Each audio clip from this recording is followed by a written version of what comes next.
ఆ సత్తిగడేం తెంగరుడు. ఎలా ఎగుతున్నావో ఏంటో. నువ్వు టెన్షన్ పడకు నాన్న. పనిలో కొత్త అబ్బాయి చేరాడు, అంతా బాగా చూసుకుంటున్నాడు. కొత్త అబ్బాయా? అయినా ఈ రోజులో తోట పని చేసే కుర్రాళ్ళు ఎక్కడున్నారమ్మా? ఎవరమ్మా అతను?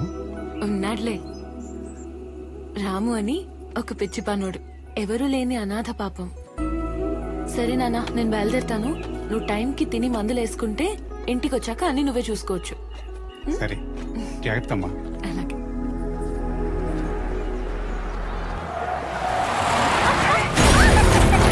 అమ్ములు పడిపోయావారా?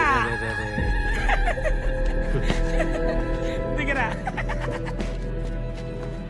ఒసే అమ్ములు, ఎన్ని రోజులు ఇలా ఒక్కదాని దొక్కుతావే?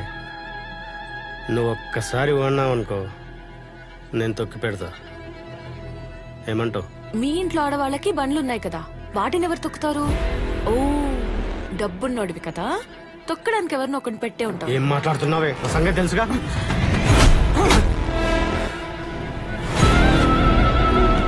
నీ ఉడతూపులు మార్కెట్లో చూపించు, నా దగ్గర కాదు.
ఒక్కడ కోసం ఎంతమంది వచ్చారా?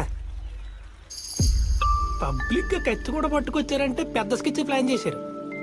దేనికి?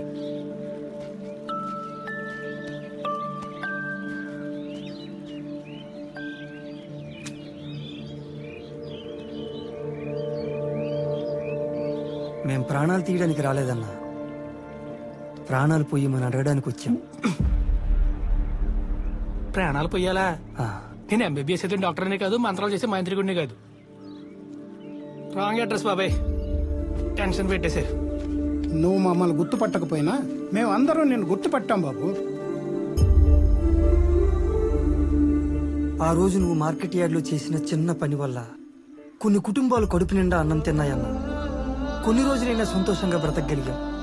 ఆ సంతోషం మా జీవితాల్లో కలకాలం ప్రతిరోజు కనబడాలన్నా, మా కష్టాలు పోవాలన్నా నువ్వు మాకు సాయం చెయ్యాలన్నా.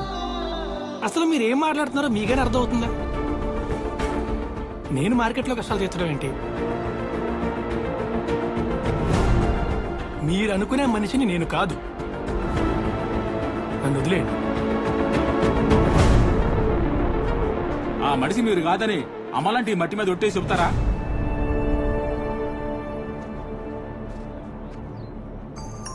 అవును, అది నేనే. ఆ రోజు ఏదో అలా జరిగిపోయింది. నాకు అసలు ఏం సంబంధం లేదు. నేను మామూలు రైతు కూలిని. మీ గొడవలోకి నన్ను లాక్కండి. నీకేమీ కాకపోయినా, నిన్నెవరూ పిలవకపోయినా అంత సాహసం చేసావంటే నువ్వు మామూలుడివి కాదు. నువ్వెవరివైనా సరే, నువ్వు తప్ప మాకు వేరే దిక్కు లేదు. నువ్వు కొంచెం మనసు పెట్టావంటే మాకు ఏదో ఒక దారి దొరుకుతుంది బాబు. చిన్నోడువైనా చేతులెత్తి దండం పెడుతున్నాం. శ్రేయాన్ స్వధర్మో విగుణః పరాధర్మత్ స్వనిష్ఠుతాత్ స్వధర్మే నిధనం శ్రేయః పరధర్మో భయావహః. ఇది భగవద్గీతలో శ్లోకం. దీని అర్థం మీకు తెలియకపోవచ్చు, నేను చెప్తాను. పక్కవాడి పనిలో వేలు పెట్టకుండా మన పని మనం చూసుకోవడం ఉత్తమం.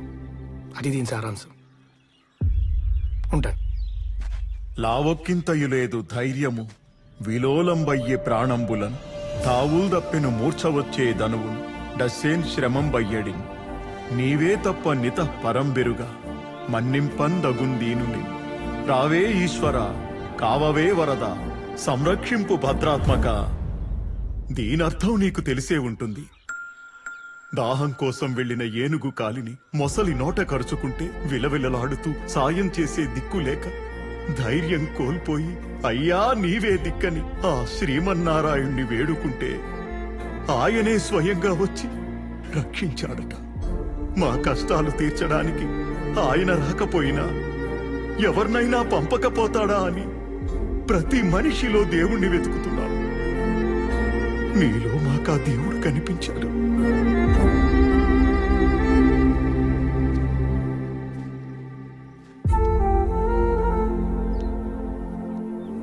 మీరెవరో బాగా చదువుకున్న వారిలో ఉన్నారు.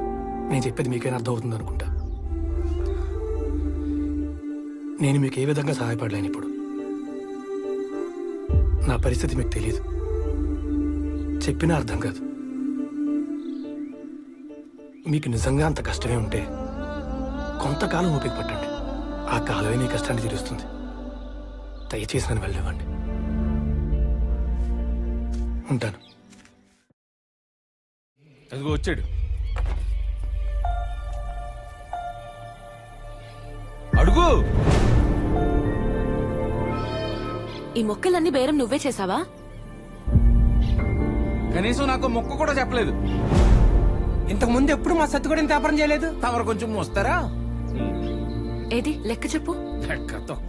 గులాబీలు 100, చామంతులు 100, మహాత్మాలు 150, జట్రోఫాలు 150, పండానసలు 100, అలోకేషాలు 100, నికోటియాలు 150, మందారాలు 100, సింగపూర్ నిక్రోజాలు 75, సైప్రసలు 50.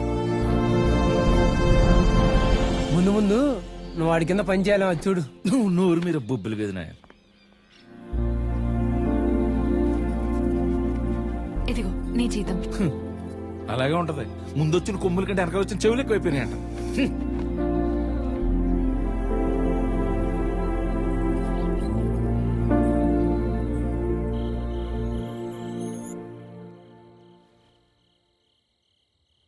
ఏం ఆలోచిస్తున్నావు? ఏం ఆలోచించాలా అని ఆలోచిస్తున్నా. ఎవరో ఒకరి గురించి ఆలోచించు. ఎవరి గురించి ఆలోచించాలా అని ఆలోచిస్తున్నా. నీ గురించి ఎవరు ఎక్కువగా ఆలోచిస్తారో వాళ్ళ గురించి ఆలోచించు.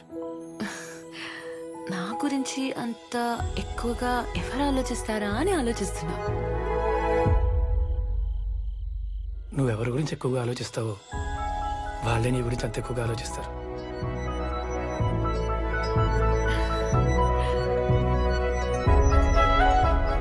చూసింది చాలే, ఇంక పడుకో.